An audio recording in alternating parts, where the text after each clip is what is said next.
Kia ora, everyone. I'm speaking with the legend, Gareth Hughes. I just had to ask his last name, and I was thinking, Gareth, there must be some Welsh there. And then, sure enough, he rolls out Hughes, mate. Where's your heritage, brother? Well, pretty well that you can see, and there's a bit of Scottish thistle on the arm there. So yeah, I'm the classic Anglo-Saxon, I guess, from all those people that made the journey on a boat, I guess, many moons ago to this wonderful country. Yeah, mate. And I'm quite offended. You're wearing a Liverpool top, mate. Good on them. They're going to win the EPL for the first time in 50 years. How long have you been a fan of the Merseyside? Is that right? Yeah. Well, it could be today, mate. Hopefully, if Chelsea can trip up City. But yeah, mate. I funnily enough, I got given the winning jersey from Liverpool in 1987. I think it was in the last time they won it. Is it 87 or 90? Anyway, from my neighbour. You know, when I was a young fella and I didn't know who to support, and he threw me this Liverpool jersey, and so just for whatever the reason, that kind of inspired me. And it's my story of how I became a Liverpool supporter, and spent a bit of time living in the UK when I was young and wanting to party, and we managed to get to Anfield a few times, and I've just been mad about the Reds ever since, mate. Hey, my old barber in Hamilton, at Fox Kennedy, he's a massive Liverpool fan, so he'll be crossing his fingers as well. I'd say he'll be posting every bloody second on Instagram that game, even though he hates the hell out of Man City and Chelsea. I mean, come on. Yeah, it's about time. Covered in glory. Get the Premier League trophy for the first time. Be good. Yeah, no, it's pretty cool. As a Man U supporter, I'm getting my dues, I guess. Everyone sort of likes to hate Man U, and we've had a dry patch for a while, so it had to come sometime. It can't be champions forever. It did, mate. It did, mate. Yeah, and long may it continue. You've been to the gym this morning, is that right? Yeah, mate. No, I've got myself on a bit of a program. I was a bit of a bag of shit really through the lockdown period, and sort of fell into the trap of kind of drinking probably 10 beers a day, and in between, obviously, we were open the whole time as an essential business, but we split the team into two groups. So we did a 5 in the morning till 1, and then a 1:15 till 9 to comply with the MPI rules and separation. So we sort of did a week on, week off. So that sort of threw the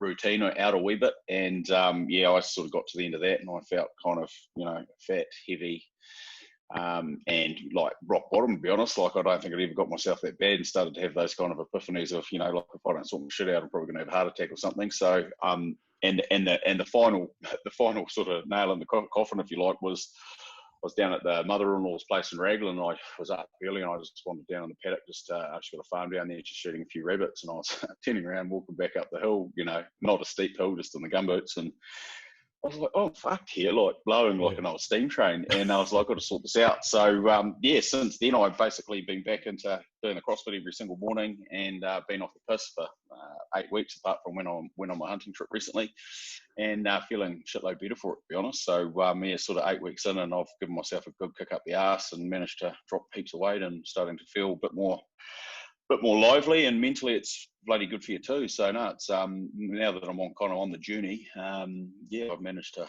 sort of started kind of at 110, and I've managed to see double figures on the scales for the first time in a wee while the other day, which is positive. So so it kind of encourages you to keep going, really. Mate, that's bloody awesome in the space of 8 weeks. And what CrossFit gym do you go to? It's one in Birkenhead is where I go. So I sort of, for years I did sort of a lot of boxing and bits and pieces, and then I only really got into sort of I just wanted to try something different, really, and started doing it. Kind of signed up. It was really late last year. Did bits, only doing it 2 or 3 times a week, and then sort of after lockdown, I was like, all right, I'm going to get serious about this, and now I'm just going every morning at 5:30, Monday to Friday, and I've been blown away really about kind of just the variation and what it's sort of done when I didn't really think it was. And I don't look at what the workouts are. I just kind of drag myself out of bed every morning and turn up and get told what to do, and it's just so varied. And starting to get into it. I'm not kind of preaching it to everyone. I just sort of go to the gym, but it's definitely a pretty effective way to train. No, mate. And how's the community at that gym there in Birkenhead? That was the thing. I'm seeing videos from the guys over in Australia, and I'm just missing them. Missing them. Not so much the pain of the workouts, but missing them. How's the community at Birkenhead, man? Yeah, they're awesome. Yeah, I mean, really supportive, and that's kind of the thing. I said to the owner Paul and to his partner Emma, like, my kind of challenge is like, generally, like, I hate being late, as I messaged you on the way, and I hate missing meetings, and I like being on time. And if someone's keeping me accountable, I'm probably far more likely to get a better result. So I got a hold of Emma and said, look, hey, I've got this challenge that sort of came up. I was like, my goal is to be, fit by 40, and I had 6 months basically after the lockdown to sort my shit out. So, and I was reckon I could do pretty well in 6 months. So I said, do you want to, be that person that, keeps me accountable? And she goes, well, why don't we do a 2 weekly weigh-in and measurements and keep you accountable that way? And I was like, yeah, that's perfect. And she's like, we'll do it every Friday. And I was like, well, no, how about we do it every Monday? Because if I do it every Friday, I'm likely to fucking, get up to mischief on the weekend. But if you make it Monday, it sort of adds to that accountability. So yeah, so we've been doing that, and it's been working really good. So yeah, I'm just hooking into it, and it's definitely making a difference. So yeah. Mate, that's some serious self-awareness right there to not hamstring yourself. Where have you learnt that? As you said, you're nearly 40. There's a few years under the belt. You're past the 25 a little bit now. Where's that self-awareness coming from?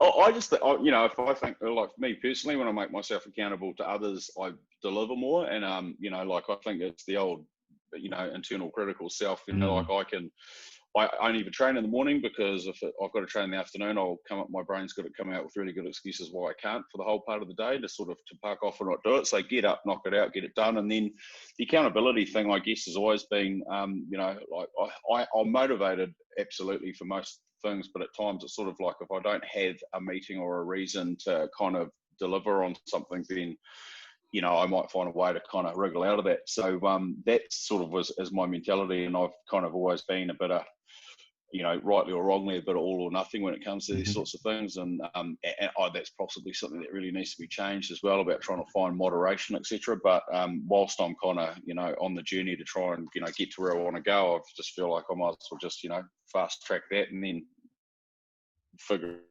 out later about how I try and maintain it.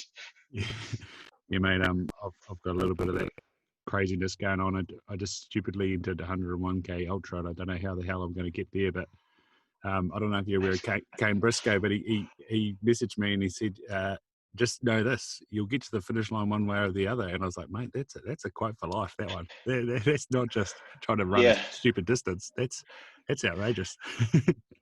Mate, doing that's outrageous. I think I've done 4 or 5 half marathons in my life, and the only time I've ever done them, I've signed up to them, is because it's the only way to make myself run, because otherwise I can't get myself out of bed to go running. So I think I've done Auckland 3 times in a row. And 2 years ago, I cramped up coming over the Harbour Bridge, and I was spewing because all I wanted to do was run the whole thing, and I was literally a cripple. Probably didn't help that I'd had a few beers with the mate the night before and whatnot. But then I went back last year and ran the whole lot, and I was like, God, I've kind of ticked that box now. So it wasn't a record time by any stretch, but I managed to keep the old legs chugging along like a diesel for just over a couple of hours, and I got there, so done. Absolutely. There's something to be said for, chucking it in low box and keeping it going. That was something Andre Alipati gave to us, as who's in control of your machine when you're climbing those hills.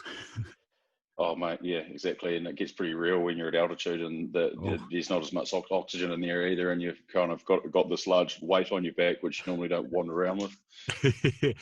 So while we're there, how did it all go? Where were you? Well, generally, you don't want to give away details, but oh no, I'm happy to share it, mate. It's all I think that these backcountry parts of New Zealand need to be talked about. First trip for us, we had a ballot block on the Raw, which obviously didn't happen. So as soon as we heard lockdown was lifted, I spent 3 hours with Air New Zealand trying to reroute a flight, which they managed to charge me an extra $200 for as well for the same thing. And once I got through that, we jumped on a flight. Me and a good mate of mine, Conrad, and went down to my cousin Craig's place. He's got a farm down on Harvey Flat.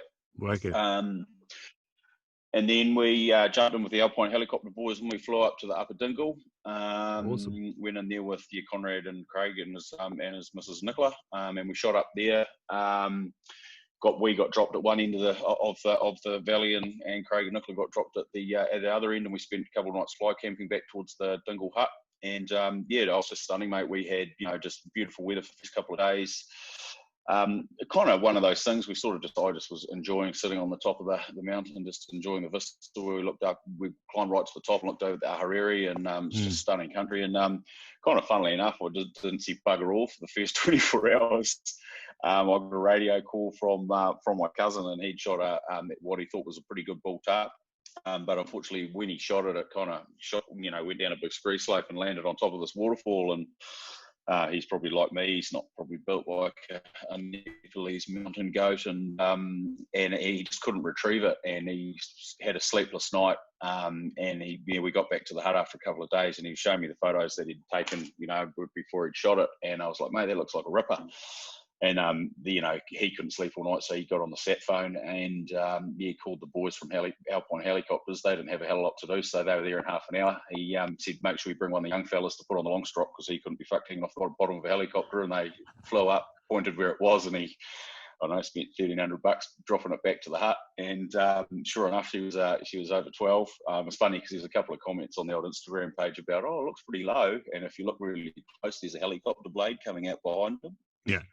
And so, but yeah, so he retrieved it because he had to, and then we caped it out, and he's getting it mounted, so it's going up with his collection in the lounge, and no, it's a ripper. And Nicola got a chamois, and then we ended up getting a couple of fallow just back around his place just to come home with a bit of meat. But it was just it was awesome just to spend some time in the hills again and cleanse the soul and be away from everything. And it's just a stunning bit of country up there, and saw heaps of sign and plenty of encouragement to go back. So I'd recommend getting up there if you can. Mate, if you want somebody to do something crazy, I think Alpine Helicopters are you guys. Tim Wallace, he's a nutter. So well, he was our pilot. So right. It was So yeah. Oh, sorry. No, it was Toby was flying. Sorry, Toby Wallace. Yeah. And no, it was awesome, mate. It was just good catching up with those guys. And when we went in there, it was just again, like, you sort of feel real good after that COVID thing, supporting local business and stuff. They were kind of like, man, thanks for I said to Craig, thanks for the call for coming to pick this up. We had nothing else to do today, so we stopped out a yarn, and they hung around while we caped it out, and they said, we'll take the head and the cape back for you and chuck it in the freezer, and you can sort it out when we come pick you up later in the week. So yeah, good guys, and we've flown with those guys heaps of times, so it's it's good to support them. Absolutely, mate. You talked about getting up there on the vistas in that area. I've hunted Timaru Creek, I think 3 or 4 times, and I went into it's called Moonline Roses, and up onto the range that separates it from Dingle. And mate, those views, I've reposted that video I took up on the saddle a few times, and just absolutely sensational looking up the river across the Ahariri. Yeah. What a special place. Stunning, eh? Yeah, we stayed in Moonline Roses before. It's pretty rodent infested from my memory, and there was and then I think I think we spoke about, there's that kind of random fence that makes an incredibly good way to get up that hill, to get up over into that next gut, which was kind of one of those, I don't know, one of those random backcountry luxuries when you're trying to help yourself up high. We out with the night. One of the nights we stayed in there, we had the cousin's dog up there too, and he ended up coming back he found some rotten old tarp, bloody skin or something, and he'd been rolling around in that, and he came back into the thing, and the place stunk, but he was kind of chasing all the rats out of the place. So it's kind of, I don't know what was worse, but don't like rodents. Yeah, we were there Labor weekend. They scare me. All we really had is a couple of possums chasing each other around the woodpile, so it wasn't too bad. Now, mate, where are you sitting right now? Is this mission control? Is it?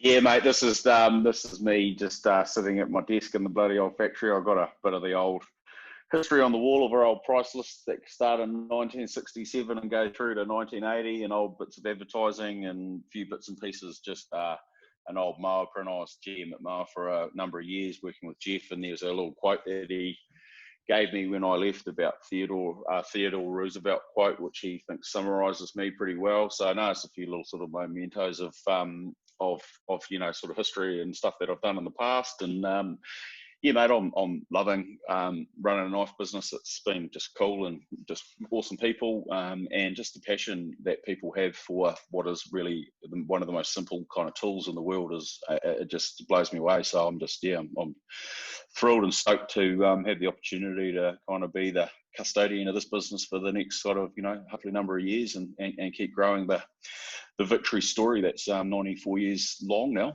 Wicked, mate. So is Moa your link to Jay Reeve as well, or is that just? Yeah, so I met Jay. Well, yeah, met Jay through Moa.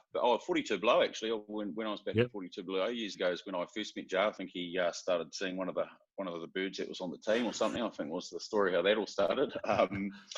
And then he's just been just a top bloke and keen to help, and we just he sort of calls up and throws a few ideas my way, and it doesn't take us ages to make a decision, and we just sort of hook into it. So yeah, he's a good bugger. So it's good to see him yesterday at the darts. Yeah, mate. So that wrap that you guys got, was that leather? Yeah, it's leather. Yes, that's I got it sort of custom made for when I started with Victory, just because I think I think presentation and stuff, and just the ability, because I'm always traveling with heaps of knives. It was kind of like I needed a solution. So they've been going pretty good, and it's a nice sort of fancy way to roll out my knives for the meatworks, really. It's really cool. You often see, I've worked in a couple of kitchens and been yelled at by chefs, but you often see them rolling out this sword of amazing knives. Is that where that sort of idea comes from? Yeah, I mean, we had a few. We sort of got a canvas one and stuff, and then I just started looking around for things, and you start seeing options, and then you just sort of start, I guess, going down the whole of where can I get these made, and you start identifying the countries that are big in tanning leather, and I ended up, it took me ages. I ended up buying those out of India of all places, and. Yeah, and the guy, they're actually really, really good to deal with. Just it's similar to, I guess, when we're trading with people offshore, is you agree on what you want, you put the money in their bank account, and then you hope 100 knife rolls turn up sometime in the next 6 weeks. So, and they did. So, and I'm really happy with them. Yeah, good. Mate, tell us about you said they've been around a wee while. Tell us about how Victory Knives all began. So started with a guy by the name of Edward Goddard. So he was a cutler from Sheffield, England. He moved over here, and back then Sheffield was the home of steel, obviously, before all the foundries and steel mills kind of got closed down there in the industrial. I think it's in the 50s. I think that happened. And so he came over here 1926, I think it was, and then started making knives. And that's when he started. That's basically, so it started as New Zealand Cutler Company. And he was making knives for meatworks. Started to establish the business. The business was opened on Mortimer Pass in Newmarket back then. Then things were, by all accounts, truck along pretty good. And the interesting thing that I've got is I've literally got all the history. I've got old documents from ever, tucked away. And I'm a real fan of kind of keeping that and trying to, I guess, retell that story as best I can and over time. And there are different versions that I've kind of picked up and heard, and I'm always keen to talk to people and hear from people that may know any of that history, because it's always good to get a take on it. So he started making knives for butchers, and back then obviously butchers were getting kind of whole beasts and breaking them down, so it was kind of the way to go. Then the war came along, World War II, and then the business pretty well diverted all of its production to making knives for the New Zealand, Australia and US armies for different areas. So back then obviously all industry was called on to support the forces and what was going down. So that was when we started to get all of these the knife. I'll show you one quickly, hold on.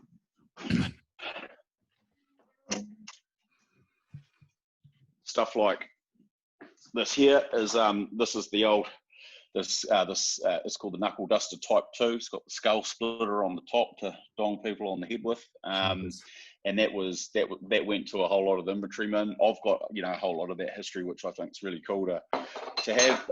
So then so war sort of stopped, and then went back to making knives for meat processing. He had his son, then started running the business for a while. Then the business was sold to a guy by the name of Bob Tattersfield. He had it for, so the Goddards had it for, I think, 36 years or something, I think it was.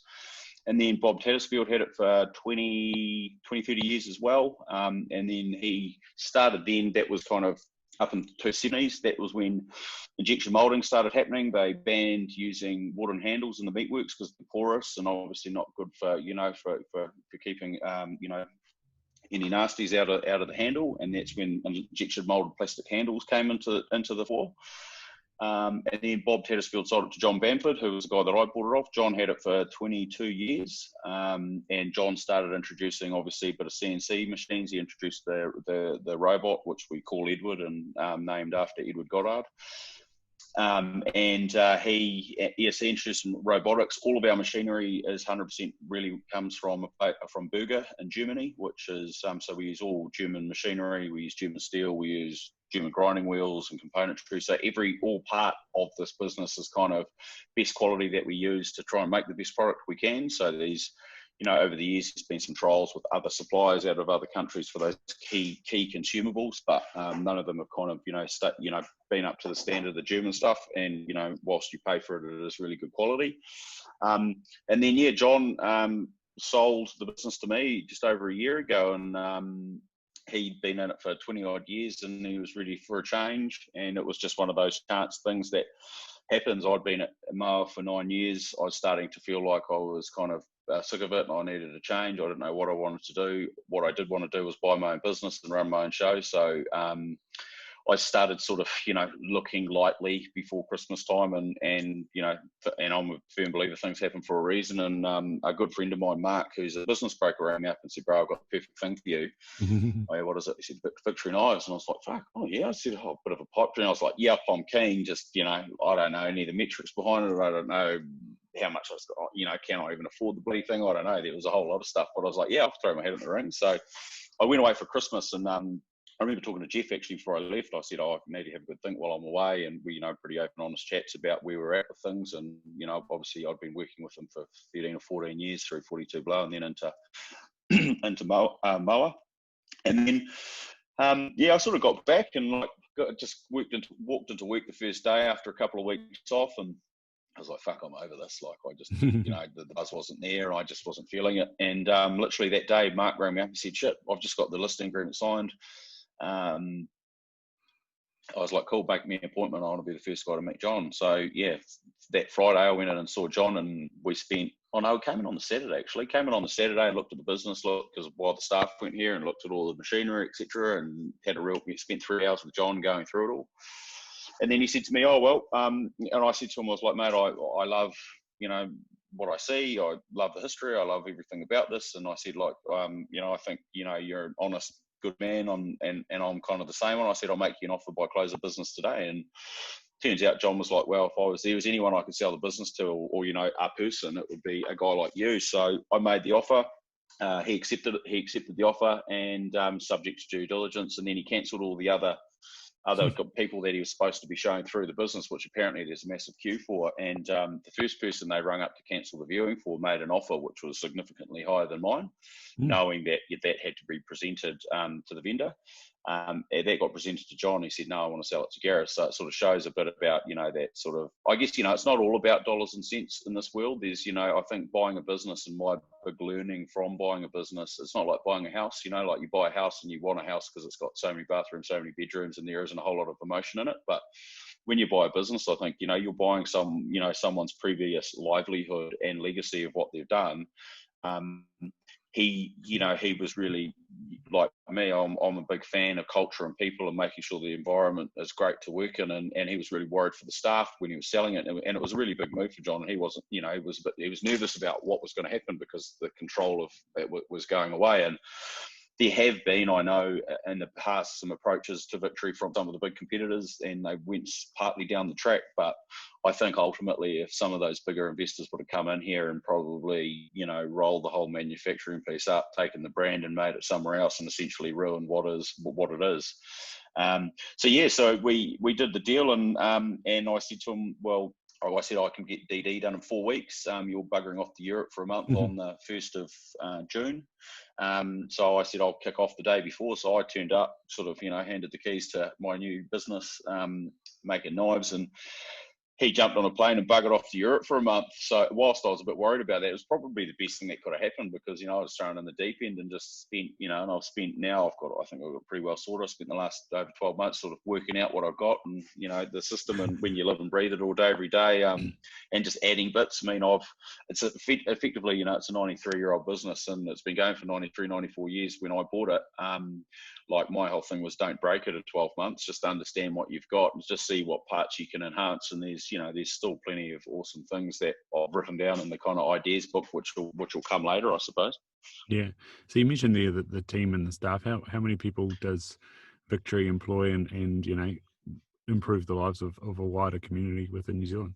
So we got 13 staff, full-time staff here. We kind of kick off every morning, mostly at sort of 5:30 and finish up at about sort of quite good, somewhere between, depending if you start at 5:30, finish at 2, and the latest person finishes at 4. So I'm a real fan of that because I think, I'm a morning person and I think getting home, most of us have got kids, to get home and spend some time with the kids.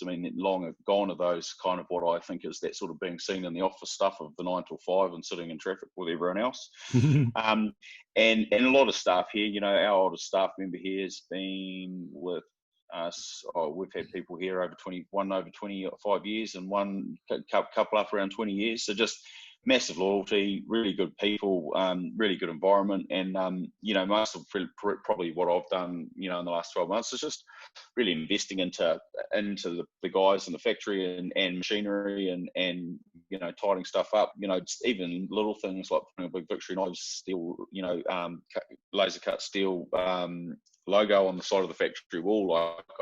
This is the place that, I say to them and many people say to me, and sort of, some of the best knives in the world are made in this building. So our care to production and process to making sure everything that leaves this place is the best that can possibly be is paramount to them. And that's the message really that we sort of always put them through. And, all of them take a lot of pride in that. And, I'm blessed. I've got a great team of really dedicated, good people and lucky to inherit that. So it's exactly the same team that John had when I bought the business. No, other than we had one guy leave and we've employed a new guy, and and hopefully we can keep employing more as we make more knives. Awesome, mate. So what's the sort of broad set of skill set that's going on there? Like you said, someone's been there 25 years. That must be a hell of a lot of knowledge. Yeah, well, what we try and do is we try and train people on multi parts of the plant. So, we want everyone to be able to do 2 or 3 of the various parts of the process. Led by Eugene, who's our general manager / production manager. He's a qualified engineer. And qualified engineers. So these guys are generally good qualified engineers. They know their CNC machines. They've got an understanding of robotics, and then also just then drilling down into our QC processes around making sure hardness of blades is correct and the testing that happens through. So it is pretty manual, and every single in the workflow of making a knife has a job to do in terms of testing QC, so we don't have potential breakers happening, and that's our kind of guide. Like we will get every week there'll be a knife break, but we're talking 1 in every 3,000 knives we will get a breaker, but then we understand and investigate that. And my view is breaks head and bake for the customer on a plant or something where it can cause mayhem, and that's a really key part for us, is making sure it goes out best quality possible. So how are you guys getting steel coming in? As sheets or what? Sheets, so it's 2.5 by 1.8 metre sheets, comes out of Soligen in Germany. We bring it in by the container load. Our laser cutting partner is Mulcahy Engineering out in Avondale. So we've got an agreement with them. So we send the full container there, and they devan it and store the sheets of steel out of the cutter. And when we put it in our purchase orders for cutting blades, they just pull off whatever we bring in. There's two different types of steel, and there's 5-6 different thicknesses of each different types of those steels. So every blade starts with a various thickness, the smallest being a 1.2 mil up to a 2.75 or 3 in some examples. And then we do all the CAD drawings of the shapes of the knives, and we send it to them, and then they run it through their big, expensive, fancy laser cutting machines, and they send us a whole lot of raw steel cut blades, and every other part of the process then happens. etching, sharpening, handling, and out the door. Nice. And so what's Edward's role? He's on the sharpener, is that right? Yeah, his role is to never stop. No, he's a sharpening robot. So we feed him blades, and he just goes all day, every day, unless there's a bit of maintenance going on. So we're able to robotically sharpen 42 of the 49 different blade shapes we do, and that's just programming and how it can be picked up and different measurements on the way that Edward picks them up and grinds them, and then everything that can't be done by the robot. We've got a fella called Sarun who's been here for ages, and he's an absolute master. So it's either done by Sarun or it's done by Edward. So and they both do a bloody great job. Mate, so what really matters on the edge? Like, what does the angle need to be? And I guess it's the right tool for the job, is it? Yeah, well, I mean, all of them are done at the same. So the bevel of a knife generally is talking about 15, 17 degrees from a taper, and then you've got to get that bevel, which forms down into your edge, which is fundamentally, the edge of a knife, or the feather, as it's called, is microscopic. So when the guys are using them, and you see the professional guys using them, they're always stealing them, and the reason they're always stealing them is because that. I've always got knives lying around. That kind of microscopic part of the edge just needs to be tidied up and pushed up the whole time. So that's what the role of the steel is for. So the variation to that is how hard your steel is, or hard or soft your steel is, and that obviously is going to see like a really overly hard blade. And I've got a whole lot of competitor stuff here that we test and measure to see, why the performances of their stuff is slightly different to ours, and then it's trying to find that balance. So if it's too hard, if it's really hard steel, you'll get a good edge and it'll hold an edge for a while, but as soon as you lose that edge, you're buggered to try and put it back on. If it's too soft, it's not going to hold the edge for very long, but it's going to be. I've got a hard edge that I can't a lot get of back. It's just about. Yeah, so that's when you need to start getting your stones out and grinding them down. But that's and again, it's really one of those things. I've never, out of all the things I've done, there's so many different opinions on knives and applications for certain knives that, hey, there's no right or wrong way, and everyone's got a different way of doing things. So you just got to try and work with what kind of people like doing, I guess. Yeah, for me, it's ended up that I've got this hunting knife that's super, super hard, but I can't get the edge back on it, and I've resorted to this really high carbon old shepherd / butcher's knife that I picked up in a shed of, well, I don't know what it's like, pick a job on Trade Me, whatever it was, for student job search. That's right. And they basically said, "Oh, pick out if there's anything you want in here, you can have it." And there was this old shepherd's knife in there. I was like, "Oh yeah, that'd be good." And wooden handle. It looks a lot like what you guys make. And I would hazard a guess that's probably one of our knives. And if you want me to recondition it, mate, send it up to me and I'll make it look brand new for you. Well, it's actually a bloody awesome knife. As I said, it's a pretty high carbon, so you got to make sure it's dry. But you can get the edge back real fast. So send me a photo of it. I'll tell you what it is. It's probably one of our old Green Rivers, and generally they are. I mean, I've had quite a few guys where they've been inherited knives or found knives from their dads or whatever, and I know they can be really sentimental. So quite often, I just tell people to send them to me, and we give them polish them up or put a new handle on it if the handle is buggered, and give it a bit of a birthday, because they're a bit of an heirloom at times. The old knives, they stick around for a while. Yeah, I have to go next time I'm down at my old man's. We'll have to check his one as well, because he had that as a young fella, and possibly even got that from a grandfather as well. It's like you say, it's an heirloom. It comes with the steel as well, which is always good. Yep. Yeah. Yeah, so, perfect. I reckon it could be a Green River. Yeah, wicked. So how much of sort of, and I was listening to Jeff talk on Monday with the Regenerative Agriculture guys, how much of his sort of marketing and thinking influence is following through into what you're doing with Victory Knives? Because I came back to New Zealand in May last year, and all of a sudden you guys were everywhere.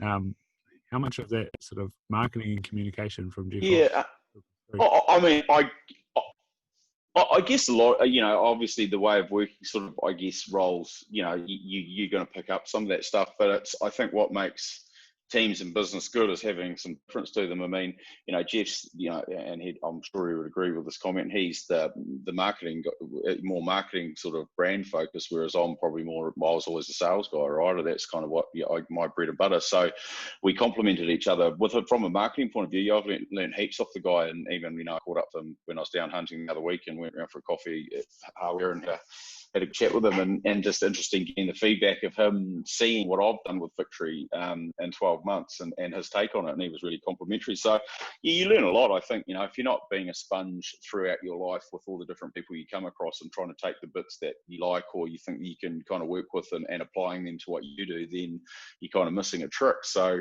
and I've been really lucky to work with some some really talented people in my career, and taking those bits and pieces and trying to, I guess, sprinkle them into what I do and into the formula that I think works for me. So yeah, no, Jeff's been a great influence and a great guy to be able to have there to bounce stuff off if you sort of if you're questioning something or a direction you want to take. And what are you guys sort of doing to measure the influence, to use that word, of the guys on social media? How does that sort of show up as a metric?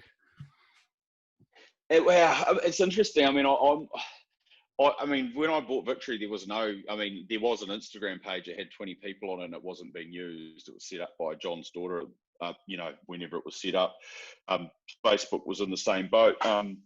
And I think now, like people are consuming their media online, they're communicating online, and things have changed. So, 93 years of making knives, and then we sort of end up on Instagram in a short period of time. We've grown quite a loyal following, and I do see the sales converting, and I'll have conversations with people about a certain knife or a certain application they want, and then you'll see the order come through, or it'll go through into a customer, or I can link them up with a customer to buy it. So I think it's different to maybe 5 or 6 years ago where there was banner ads and stuff happening on websites and you click through. People now can go to the brand, find out, how genuine they like that brand, and find out more about that story and really engage to be able to then purchase. And I think that's any marketing deck you'll see from a research company is about the millennials. Is they want to know more, they want to know where it's come from, they want to know everything, and that's great. I mean, and with the way technology is these days, it makes that really easy to do. So yeah, I think it's been really helpful. There's an amazing community out there of people that are all passionate, and the great thing about the people, I guess, in that hunting, outdoors, that sort of space, agriculture, rural, etc., is everyone's really keen to support and get out and do it. And I mean, there's always going to be kids, the world's going to have them, but for the most part, people are really complimentary and helpful. I mean, I've forging relationships with guys like Michael from Chase and Gather, what a great guy he is, and just him coming in, he comes into the factory all the time, we just yarn, and guys like Tim Kaverman, who set up Eat What You Kill, another really good guy that's just it's just trying to get my theory is rising tide will lift many ships. There's a whole lot of good people doing great things in different niches in the hunting and outdoor space that if they if you support each other, that's good. And yeah, so it's a cool industry to be part of, and a welcome relief from hanging out with bartenders and alcohol. Mate, I think most people have been there, and so they can relate to that side of the world. Mate, you said about that. No disrespect to bartenders, but yeah. No, you said something there that I think needs repeating. A rising tide lifts all ships. It's been a common theme for me over the last few months, and I was having a conversation with somebody last night about just the simple things you can do to support genuine people out there that are really going after it. And we were talking about Justin Amor and what he's planning to do with the Taroas, and I was talking to him yesterday. He said he was having a chat with you, and absolutely the people out there that are just doing it for the love of it, doing it to better their small patch, it's just pretty awesome. And same, like you said, Michael's name there, Chase and Gather, I've spoken to him a couple of times. What's the goal here? And it's just, that's all it is. It's just make it better, sharing some information and lifting people up. And I was like, mate, you're just a champ, and I was so a great human being.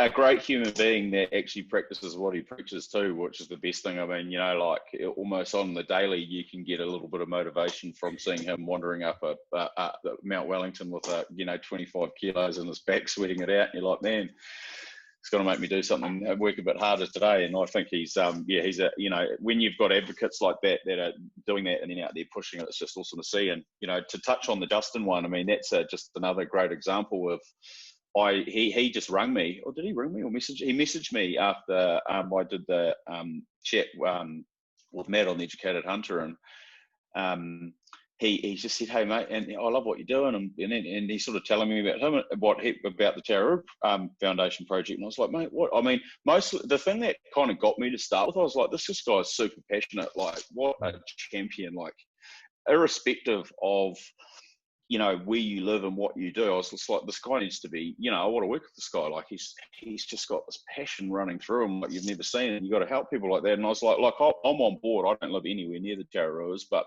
the thing I love about what he's doing is he's fundamentally setting up, I reckon, a really awesome pilot project for hunters to help in their various regions and to replicate.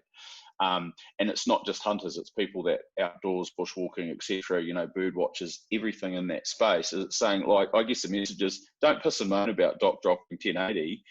Be part of the solution, don't be part of the problem, and try and help out. There are traps, there are ways to help out. All of us do walk in or get helicopter in or whatever, but how hard would it be for every hunter to drop 10 traps, send the GPS coordinates to Doc and get them managed to try and better, the environment that we've got to go hunting in? And that was my kind of major why with Justin is, I think it's great for Tararooas. I think it's a great thing, and I think he will be successful with it, and it can roll out in other places. But mostly the driver is the passion of the guy and supporting a guy like that to go out and do what he's doing. I think it's admirable. So people like him need to be talked about and supported and helped, I reckon.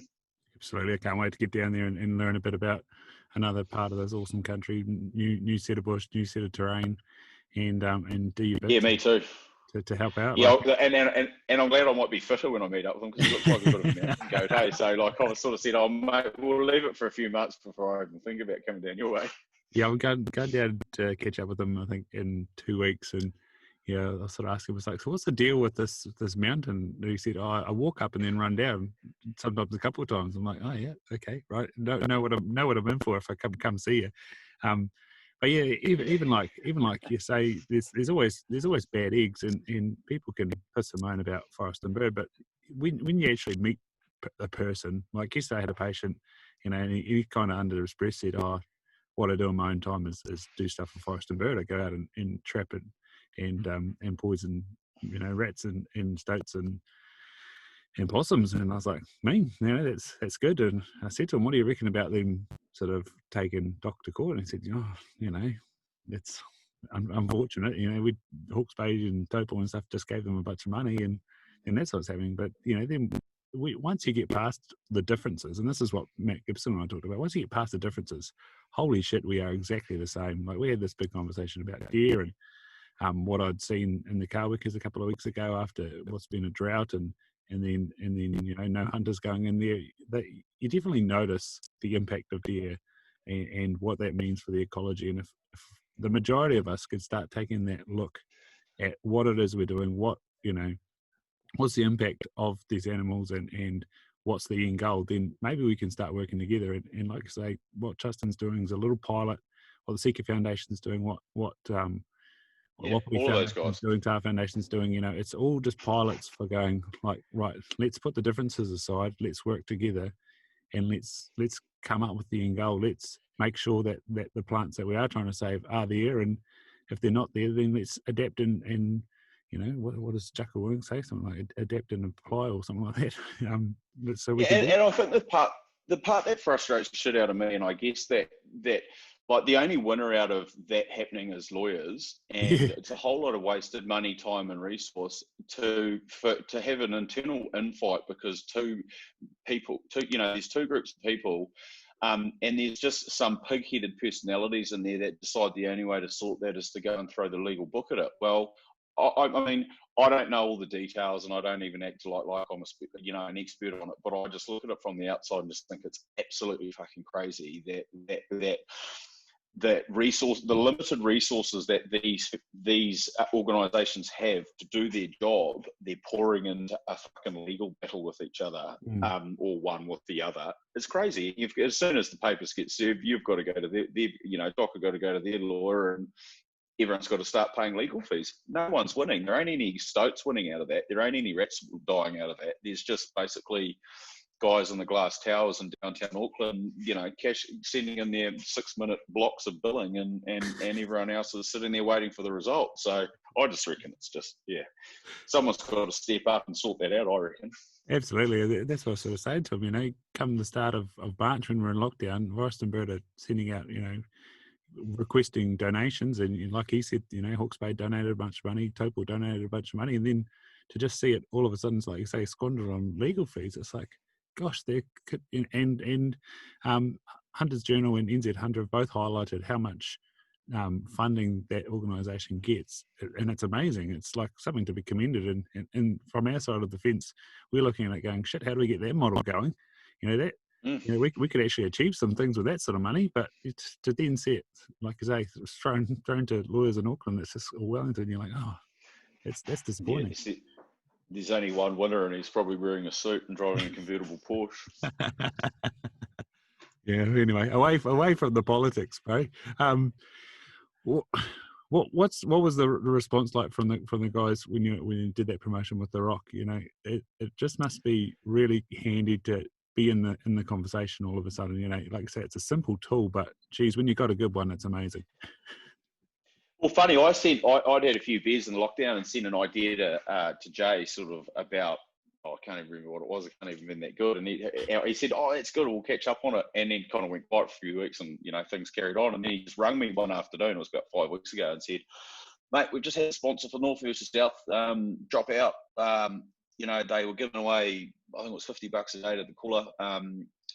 Do you want to get involved? I said, I've got no money, but I've got knives. I can give you a knife a day, and we'll give away a knife roll at the end of it. It's fucking brilliant. We'll do that. And then that was literally as easy as the conversation was. And then literally an hour later, they had their first one, and they'd voiced it over and pulled all the stuff down. And it's been good. I mean, I think, like people, people in the meat industry and butchers, I guess, know us. The hunting space definitely growing, but an area of opportunity for us. And my whole philosophy was always, when buying knives, and I've bought a lot of knives over the years for hunting trips, and I've always bought the wrong, something with a fancy handle and the wrong shape, and a knife that's fundamentally just not really been the right tool for the job. And I guess all I ever needed to be told was, this is the knife that they use in the meatworks, or this is the knife that they use in the fish processing plants, which is really what butchery is. And I'm like, well, if it's good enough for the guy spending 40 hours a week on the tools, then it's good enough for me to use as a weekend hack every now and then. So trying to sort of get that message out there, I think, is the key one. And then, our chef's knives have started to do really well, because it's exactly the same steel, same finish as the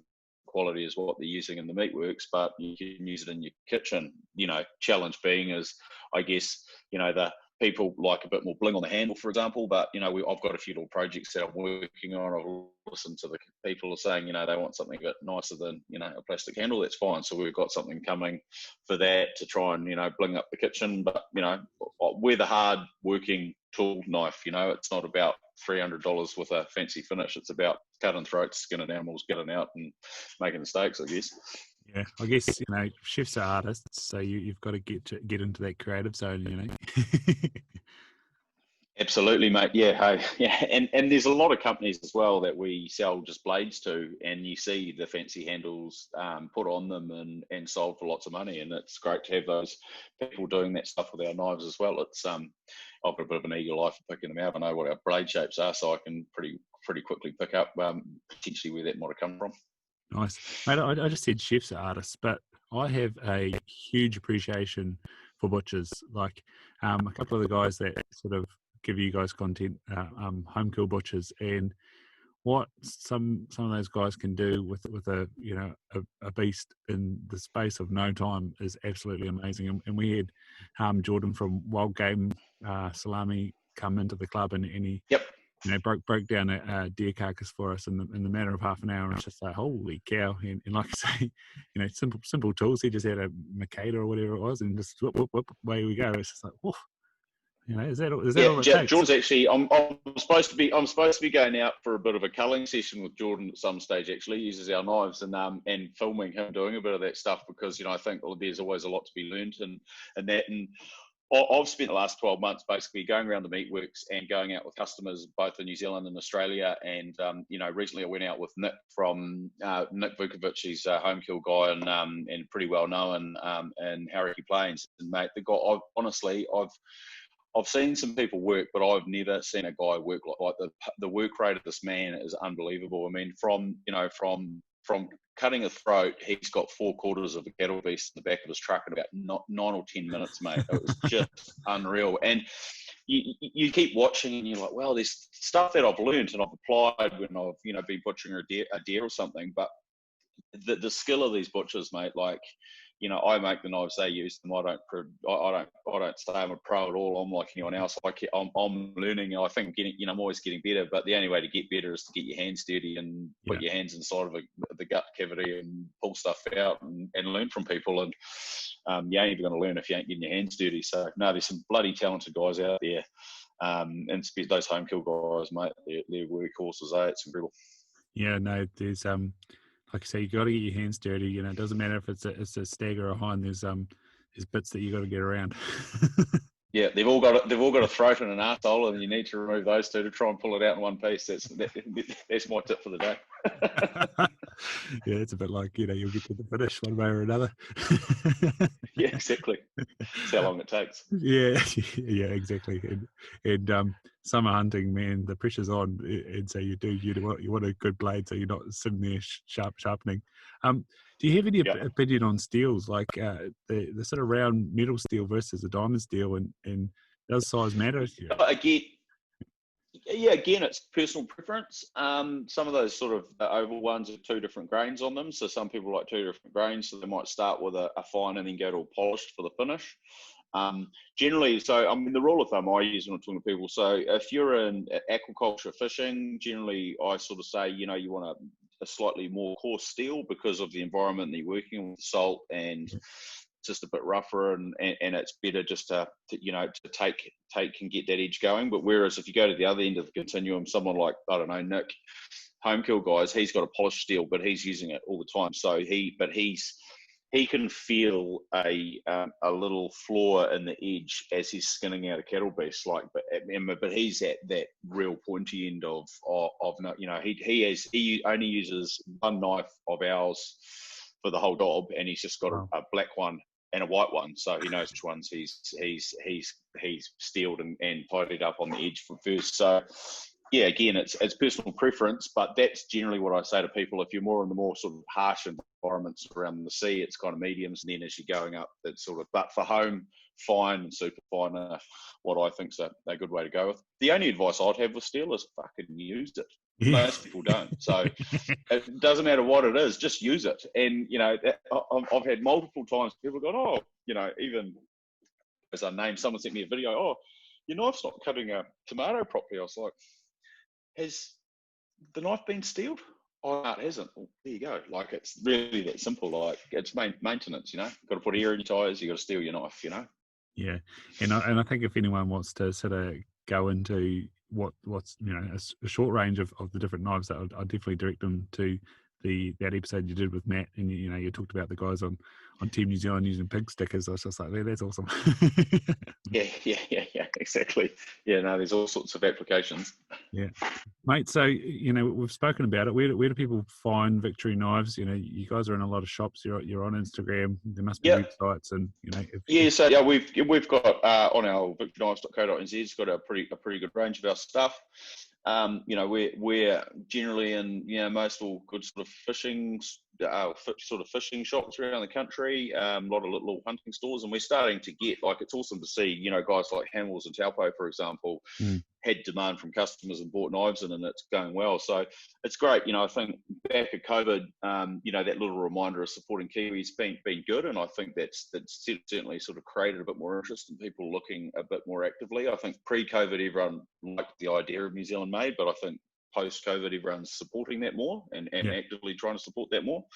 And then, yeah, obviously, I try and throw a post up every other day. I'm doing the marketing on the Instagram. That's me. So, yeah, if you're sending messages out, you are talking to the owner of the company. So, it becomes a bit of a 24-hour job at times. But I'm just happy to help people, and I think people should have a good experience when they deal with a brand, and they should be answered, and providing them, not asking dumb questions like, how do I get free knives?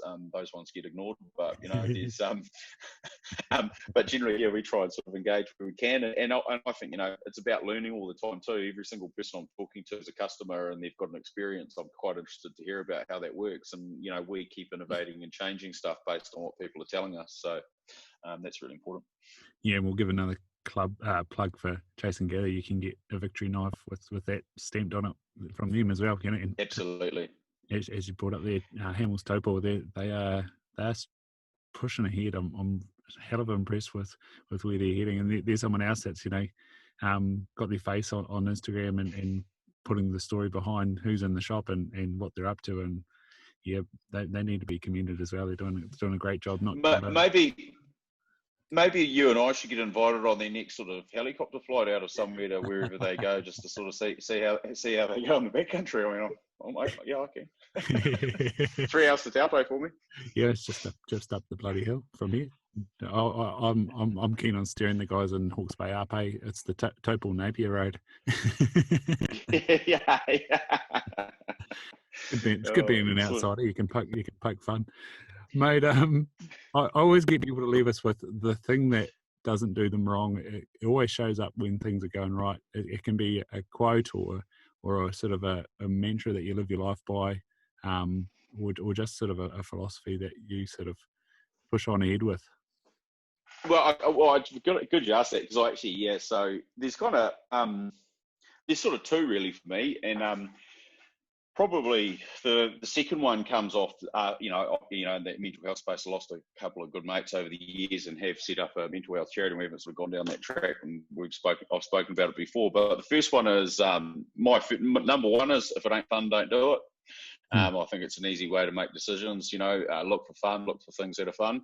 And the second one really, and I think this is probably more pertinent to sort of since losing friends and as you get older, is never turn down a good opportunity. So you're never going to get the day back. So, if something I could have done today, I'm never going to be able to do that again because it was yesterday. So, so if it ain't fun, don't do it. And never turn down a good opportunity, and make an effort to use those opportunities. If it's going for a hunt, or if it's going for a bike ride, or whatever it might be, make the effort to do it, because, this ain't a dress rehearsal. Fill it up as much as you can, because one day it'll all be done, and that's just the way I try and sort of live. And I think if you can do that, then you'll probably have more experiences, and you'll probably have a smile on your face more often than not. And I think that's probably the most important thing. Yeah, mate. I wrote down yesterday. I did this thing called future gratitude, and it's like imagining yourself in 10 or 20 years, or on your deathbed or whatever. And that was the thing. Grateful for my story. So yeah, start writing your story. It's pretty good. What is the charity that, mate? Because we've got time. Yeah, we've got time. So yeah, Wood for the Trees is what it is. So set it up. Lost a good mate 3 years ago now. We had a committee meeting yesterday. So yeah, 3 years ago now. Unfortunately, I was one of the first on the scene, and had to go through telling his parents, and knew what he'd been through, and just kind of felt powerless to help, to all the things I could have done, and you think, what if, and etc.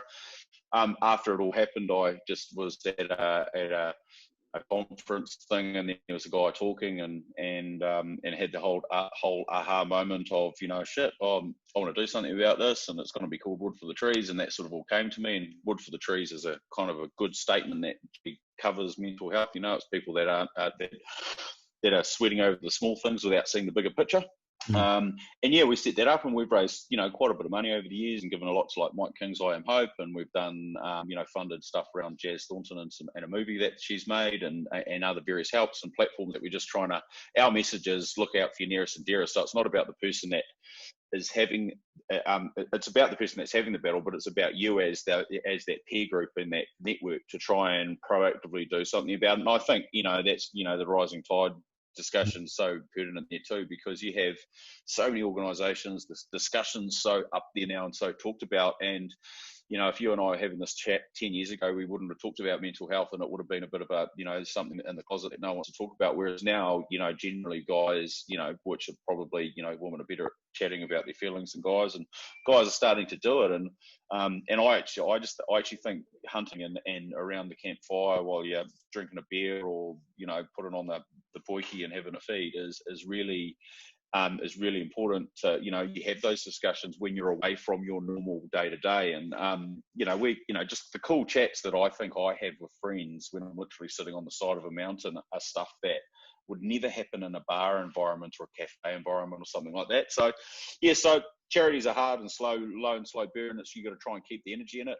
We're sort of looking at adding a bit of new blood into it, which with different experience, we've got a few other little initiatives on the go. So it's just good to try and give something back to what is an issue in New Zealand, and be part of the many that are trying to, I guess, fly the flag and make it okay to talk about not being okay and having that discussion. So Powerful, mate. Ironically, I'm sitting in a closet, so I do like your setup. I've got to say, it sounds coming through perfectly. Yeah, it's not quite Jay's little stand-up booth, but it's doing the trick. That's awesome, mate. I love it. Awesome, Gareth. I better go do my day job, and I suppose you should too. Yeah, no worries, mate. I need to get the smelly Liverpool top on and put my bloody glad rags on and try and get into some knife stuff. So, hey, no, it's really awesome talking to you, Ryan. I reckon your podcast is great, and all the stuff you have, all the people you have on, it's super interesting, mate. So keep up the good work, and I look forward to going on a hunt with you at some stage. I think we've got to get that done. Absolutely, mate. Maybe we'll do one ourselves and then go hang out with Justin, see if we're ready. Yeah, and a few precursors.